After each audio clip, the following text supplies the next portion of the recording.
Assalamualaikum warahmatullahi wabarakatuh. Eh, Selamat datang di mata kuliah metode penelitian. Pada pertemuan kali ini, saya akan menjelaskan terkait aturan dari mata kuliah kita.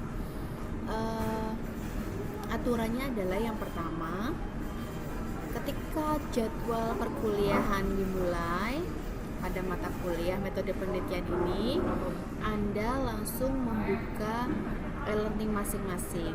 Kemudian selanjutnya Anda mendownload materi yang ada. Setelah itu menonton video dari saya.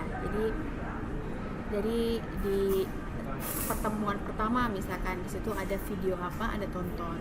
Nah, setelah menonton seluruh video ataupun membaca dari materi yang ada, lanjutannya Anda diminta untuk mengisi bukti kehadiran, di mana bukti kehadiran itu adalah ada pertanyaan-pertanyaan yang ada pada video penjelasan tadi. Jadi Anda harus menonton sampai selesai seperti itu.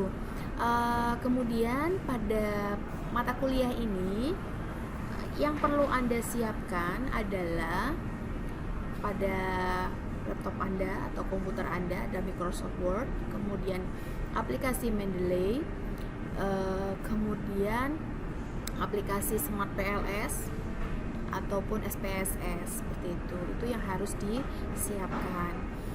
Pada pertemuan pertama kali ini akan ada 3 kalau tidak 4 slide ya yang akan saya bahas. Namun pada slide ini saya akan membahas why we do research. Jadi mengapa kita melakukan penelitian? Slide ini saya ambil dari bukunya Newman yang berjudul dengan Social Research Method, Qualitative and Quantitative Approach ya pada tahun 2014. Nah, penelitian itu kenapa sih kita sebenarnya meneliti? Ini ada beberapa konteks yang perlu Anda pahami. Yang pertama, penelitian itu sangat relevan untuk memahami kehidupan secara umum dan keputusan yang Anda buat setiap hari. Nah, contohnya, ketika Anda berada di restoran, Anda pasti meneliti. Sudah pernah, karena tahu itu pasti sudah pernah meneliti. Contohnya, melihat gambar, bentuknya mie itu pasti dari tepung atau apa. Nah, itu adalah hasil dari research Anda. Nah, kemudian berujung pada keputusan Anda mau memilih menu yang mana. Nah, penelitian juga itu menjadi sebuah metodologi dan metode yang digunakan oleh profesional, akademisi, dan pimpinan atau pemimpin yang bertanggung jawab untuk mengambil keputusan. Jadi, misalnya saya sebagai ketua STIMI ingin mengambil keputusan, tentunya saya harus melihat dari data dan informasi yang ada. Ya, saya analisis, kemudian baru keluarlah keputusan seperti itu. Metodologi itu berarti memahami seluruh proses penelitian, termasuk konteks, asumsi filosofis, prinsip etika, dampak dari pengetahuan baru tersebut. Jadi kita tuh dalam metodologi itu selalu ada konteksnya ya, dan asumsi itu boleh dibilang seperti hipotesis ya, anggapan kita tuh apa. Dan juga dalam metodologi itu ada etikanya, etika bagaimana bisa menghasilkan pengetahuan baru. Nah, metode itu merujuk pada kumpulan teknik khusus yang digunakan untuk memilih kasus, mengukur dan mengamati, mengumpulkan, menganalisis, dan melaporkan hasil. Nah, ini namanya meneliti, itu selalu pasti memilih case kasusnya apa, kemudian dia melakukan pengukuran dan pengamatan dari hasil pengumpulan data, lalu dilakukan analisis dan dibuatlah laporan. Nah, 4 alternatif yang biasa digunakan untuk memperoleh pengetahuan dan membuat keputusan. Biasanya nih ya yang ada, pertama pengetahuan dari pengalaman pribadi dan akal sehat. Ketika kita pengalaman makan cabai pedas ya, nah itu akan menjadi pengetahuan kita bahwa cabai itu pedas rasanya gitu. Nah, kemudian juga pengetahuan dari para ahli dan otoritas. Misalkan contohnya, para ahli menyampaikan bahwa titik didih air panas itu 100 derajat. Nah, itu para ahli, karena dia sudah ahli jadi ngambil dari situ. Kemudian ada juga pengetahuan berdasarkan pesan populer dan media. Nah sekarang itu paling banyak nih, banyak sekali sebuah pengetahuan baru yang ada di media. Dan juga yang keempat adalah pengetahuan yang disubordinasikan pada keyakinan dan nilai ideologis. Nah ini seperti keyakinan kita memahami Al-Quran, kita memahami Injil dan sebagainya, itu nilai-nilai ideologisnya, atau kita Pancasila dan sebagainya, seperti itu. Nah pengetahuan dari pengalaman pribadi dan akal sehat. Nah ini penjelasannya. Pengetahuan dari pengalaman pribadi, fakta, akal sehat, dan penalaran yang masuk akal mungkin benar, tapi mereka dapat menyesatkan kita. Kita sering membuat 5 kesalahan dalam pengambilan keputusan, tetapi dapat dikurangi dengan penelitian. Nah ini, pengetahuan dari pengalaman pribadi dan akal sehat itu biasanya banyak menyesatkan kita, karena biasanya kita terlalu over generalisasi. Ya, contohnya di air di sini misalnya 1 derajat, belum tentu kalau di kutub 1 derajat, seperti itu. Kemudian selective observation, ada premature closure, halo effect, dan false consensus. Ini ada jelasannya nih. Overgeneralization itu generalisasi berlebihan terjadi ketika kita memiliki bukti yang dapat dipercaya dan kemudian berasumsi bahwa itu berlaku untuk banyak situasi. Nah ini contohnya begini, kalau di tempat gelap itu menakutkan gitu kan.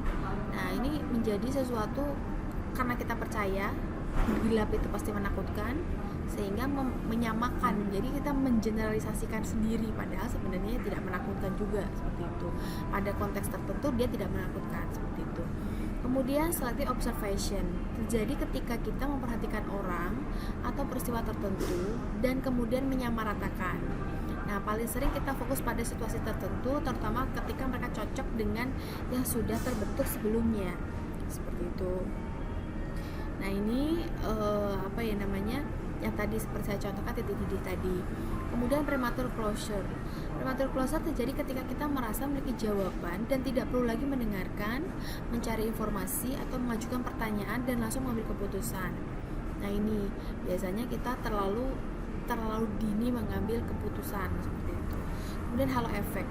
Halo effect terjadi ketika kita menggunakan perasaan positif sebagai pengganti untuk melakukan pekerjaan, mencari tahu diri sendiri, atau sebagai jalan pintas saat membuat keputusan, seperti itu. Nah yang selanjutnya ada false consensus, yaitu efek psikologis yang didokumentasikan oleh banyak penelitian. Kita cenderung melihat pandangan sebagian besar orang lain mirip dengan pandangan kita sendiri. Ini bukan masalah menyesuaikan diri dengan perspektif banyakan, namun sebaliknya kita merasa pandangan kita sendiri adalah normal atau biasanya dibandingkan dengan orang lain. Kalau kita melihat bahwa black swan itu angsa itu pasti putih. Kalau kita ketemu hitam berarti kita itu salah, seperti itu. Nah, penelitian itu membantu mengatasi kesalahan pengalaman pribadi, standar, aturan, dan prinsip penelitian dirancang untuk mengurangi salah penilaian, bias, dan pemikiran menyimpang yang sering terjadi dengan pengalaman pribadi. Jadi ini fungsinya kita meneliti itu untuk membantu mengatasi masalah tadi, kesalahan pengalaman pribadi. Kemudian standar atau aturan dan prinsip penelitian itu juga dirancang untuk mengurangi salah penilaian, bias, dan pemikiran yang menyimpang, seperti itu. Nah ini pengetahuan dari para ahli dan otoritas. Seringkali kita menerima sesuatu sebagai kebenaran karena seseorang dengan keahlian atau dalam posisi otoritas mengatakan itu benar, atau karena itu muncul dalam sumber yang berwibawa dan dipercaya. Ini menggunakan otoritas sebagai dasar pengetahuan, namun kadang ini menimbulkan halo effect.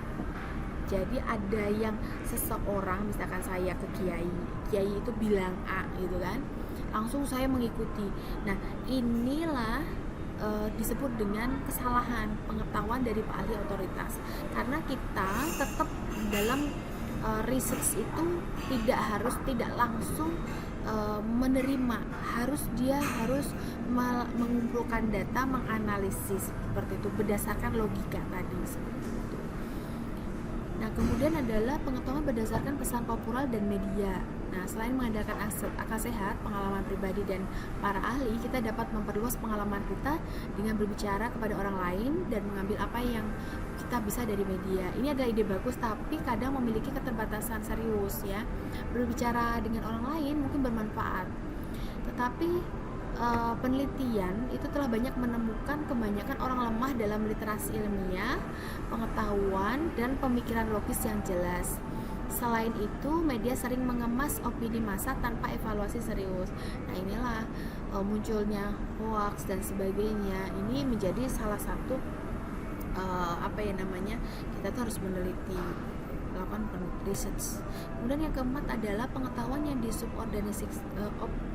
subordinasikan pada keyakinan dan nilai ideologis.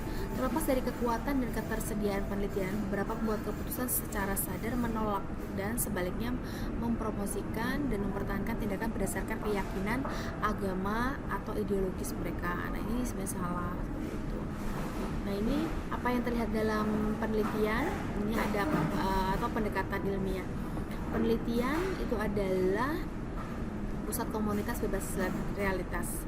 Hal ini bergantung pada orang-orang yang cermat mempelajari pengalaman, kemudian peristiwa dan fakta dalam realitas. Penelitian itu membantu kita menjawab pertanyaan tentang dunia dan menimbulkan pertanyaan baru serta mengubah cara kita memandang dunia. Nah, hal ini bergantung pada proses dan bukti sains dan dapat berbeda dari pengamatan biasa, penalaran akal sehat, dan cara-cara lain untuk mengevaluasi bukti termasuk penalaran logis rasional atau prosedur. Jadi, yang disebut meneliti itu, kalau kita meneliti itu harus benar-benar merasakan, ada realitasnya. Jadi realitas itu boleh dibilang merasakan asli gitu ya. Pernah nggak ya kalian menonton film Matrix Reloaded ya, ada realitinya, dia padahal cuma tidur tapi merasakan sesuatu. Nah, itu realitasnya, jadi harus benar-benar merasakan. Itu disebut dengan penelitian. Jadi berbasis pada apa yang dilihat benar-benar oleh si peneliti, apa yang dikumpulkan oleh si peneliti, sehingga si peneliti itu benar-benar mengolah data yang benar-benar sesuai seperti itu. Nah, di sini ada science, ada pseudoscience, junk science, dan real science. Ada scientific community, kemudian ada scientific community norms and value, scientific method, attitude, orientation. Kemudian ada journal article in science dan science as a transformative process. Nah, ini science adalah ilmu pengetahuan itu ini penjelasannya ya, ada ilmu pengetahuan itu adalah penemuan manusia. Ilmu pengetahuan mengacu pada suatu sistem untuk menghasilkan pengetahuan. Pengetahuan yang didasarkan sains disusun dalam teori dan didasarkan pada data empiris. Jadi data empiris itu benar-benar ada datanya dan dilihat nyata seperti itu. Nah, kemudian teori dapat dianggap sebagai peta yang membantu memvisualisasikan kompleksitas dunia dengan lebih baik, melihat hubungan dan menjelaskan mengapa sesuatu terjadi. Jadi teori itu sebenarnya sesuatu yang bisa berkembang dan berubah. Jadi contohnya begini, visualisasi dalam sebuah website itu mempengaruhi kualitas penerimaan penerimaan aplikasi misalkan. Jadi ini teorinya seperti itu, tapi pada konteks tertentu ketika responden kita atau orang yang terlibat atau yang kita analisis itu tidak berpikir seperti itu, bisa jadi teori itu tuh salah, jadi tidak berpengaruh seperti itu. Kemudian data digunakan untuk menentukan apakah suatu teori itu benar. Data merupakan bukti empiris yang dikumpulkan dengan cermat sesuai dengan aturan atau prosedur sains. Empiris mengacu pada bukti atau pengamatan yang didasarkan pada pengalaman sensorik manusia, sentuhan, penglihatan, pendengaran, penciuman, dan rasa. Jadi riset ilmu ketika kita meneliti itu harus benar-benar berdasarkan empiris tadi, berdasarkan pengamatan yang didasarkan pada pengalaman sensorik. Berarti apa yang bisa disentuh, dilihat, didengar, dicium, dan rasa. Nah, penelitian ilmiah tidak dapat menggunakan kita tidak dapat menggunakan indera itu untuk mengamati secara langsung beberapa aspek. Namun perlu adanya instrumen atau teknik khusus untuk mengamati dan mengukur aspek tersebut secara tidak langsung. Maka kalau kita mau meneliti rata, kita biasanya menggunakan instrumen yang disebut dengan kuesioner seperti itu. Kalau misalkan kita mau meneliti atau menggali secara lebih dalam terhadap sesuatu, biasanya kita menggunakan pedoman wawancara seperti itu. Nah, ada pseudoscience, science and real science. Pseudoscience adalah individu yang mungkin memiliki gelar akademik yang menganyam perangkap luar sains dengan beberapa fakta dan mitos ilmiah, fantasi atau harapan untuk mengklaim keajaiban. Kemudian ada Jan Science, yaitu penelitian apapun yang tidak peduli seberapa akurat dan ketat. Ada Real Science, yaitu berasal dari pandangan dan produk dari komunitas ilmiah. Jadi kita itu jangan sampai seperti ini, jangan menjadi seorang yang kita harus tahu ya, orang itu kalau meneliti itu harus benar-benar akurat, kemudian harus benar-benar real, kemudian kita juga tidak terperangkap ya pada fantasi terkait ini pseudoscience tadi. Kemudian the scientific community, komuniti ilmiah menghidupkan sains untuk menopang asumsi, sikap dan teknik sains. Jadi adanya komuniti ilmiah ini dia menghidupkan sains. Jadi dia menopang dari anggapan-anggapan dan sikap dan teknik-teknik sains tadi. Komunitas ilmiah ini adalah lembaga sosial, organisasi dan peran serta seperangkat norma, aturan ya, perilaku dan sikap yang semuanya beroperasi bersama-sama. Komunitas ilmiah terlibat dalam memajukan ilmu pengetahuan secara keseluruhan, yaitu menghasilkan pengetahuan baru yang signifikan. Nah, kita itu sebagai pelajar atau mahasiswa itu masuk pada scientific community ini. Kemudian ini norma dan nilai dari komunitas saintifik yaitu universalisme. Ya, jadi kalau kita masuk menjadi seorang yang meneliti itu satu harus universalisme, yaitu terlepas dari siapa yang melakukan penelitian dan di mana itu dilakukan, penelitiannya akan dinilai hanya berdasarkan prestasi ilmiah. Jadi tidak subjektif gitu pada kita. Kemudian organized skeptic, yaitu para ilmuwan seharusnya tidak menerima ide atau bukti baru dengan cara bebas dan tidak kritis. Mereka harus mempertanyakan semua bukti dan menjadikan setiap penelitian dengan cermat. Tujuan dari kritik adalah untuk memastikan metode yang digunakan dalam penelitian. Jadi kita tidak bisa hanya langsung menerima bukti ide atau bukti baru, tapi harus juga kritis seperti itu. Kemudian disinterest, yaitu para ilmuwan itu harus bersikap netral, tidak memihak, reseptif dan terbuka terhadap pengamatan tak terduga dan ide-ide baru. Mereka tidak terikat dengan sudut pandang tertentu. Mereka harus menerima, bahkan mencari bukti yang bertentangan, dan harus jujur menerima semua temuan berdasarkan penelitian yang berkualitas tinggi. Kemudian komunalisme, pengetahuan ilmiah harus dibagikan kepada orang lain. Menciptakan kepengetahuan ilmiah adalah tindakan publik dan temuannya adalah milik umum, tersedia untuk semua orang untuk digunakan. Kemudian jujur, jadi norma budaya umum dalam penelitian, para ilmuwan menuntut kejujuran dalam semua penelitian. Nah, kemudian scientific method, attitude or orientation. Scientific method itu adalah kumpulan ide, aturan, teknik dan pendekatan digunakan oleh komunitas ilmiah.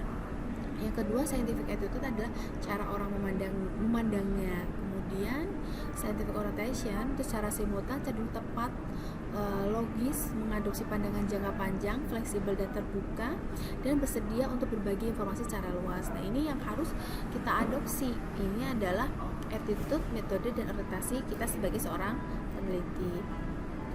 Nah, kita sebagai seorang peneliti itu harus kenal dengan jurnal artikel science ya, karena sebagian besar temuan-temuan atau penelitian-penelitian baru bermunculan itu dijadikan sebuah artikel ilmiah. Nah, artikel-artikel ini adalah cara para ilmuwan berkomunikasi secara formal satu sama lain untuk menyebarluaskan hasil penelitiannya. Jadi nanti Anda bisa mengambil jurnal-jurnal itu dari Google Scholar, saya Indire, IEEE, Elsevier, atau bisa juga ke perpusnas. Jadi itu suatu sumber-sumber yang bagus. Jadi kalian jangan menggunakan sumber-sumber seperti Blogspot, WordPress dan sebagainya.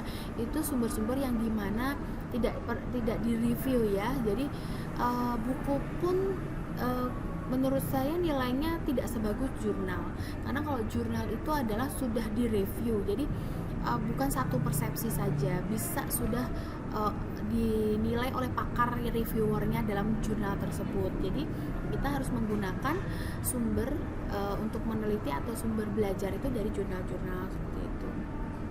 Science as a transformative process, yaitu dalam proses penelitian para ilmuwan menerapkan berbagai metode ilmiah untuk mengubah ide, firasat, dan pertanyaan yang kadang disebut dengan hipotesis menjadi pengetahuan baru.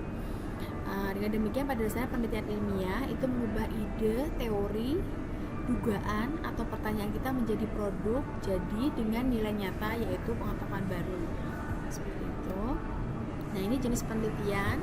Penelitian itu ada kuantitatif dan penelitian kualitatif. Nah, ini perbedaannya. Quantitative approach itu measure object fact, jadi yang mengukur fakta objektif, mengukur fakta. Kemudian kalau kualitatif itu membangun realitas sosial dan menemukan makna dari kultur tadi. Kemudian kalau kuantitatif itu fokus pada variabel, kalau kualitatif itu fokus pada proses interaktif dan peristiwa. Kemudian kuantitatif itu reliability the key factor, yaitu kehandalan itu adalah kuncinya. Tapi kalau kualitatif itu adalah authenticity the key factor, jadi benar-benar ada authenticity-nya. Kemudian value free untuk kuantitatif, sedangkan kualitatif itu nilai itu dihadirkan dan eksplisit, jadi benar-benar. Nah, kalau kuantitatif itu terbagi teori dan data. Kalau kualitatif itu teori dan data fuse itu difusinya sebagaimana apa? Data fuse itu teori dari dan datanya itu benar-benar bergabung, bisa berubah juga. Kemudian adalah independent context. Kemudian kalau kualitatif itu situationally constrained. Kalau kuantitatif itu banyak case subjeknya. Kemudian kalau kualitatif itu sedikit case-nya. Kalau kuantitatif itu analisisnya statistik, sedangkan kualitatif itu tematik analisis. Nah, ini kuantitatif itu peneliti tidak terlibat, kalau kualitatif itu terlibat, seperti itu. Nah, ini langkah-langkah dalam penelitian kuantitatif.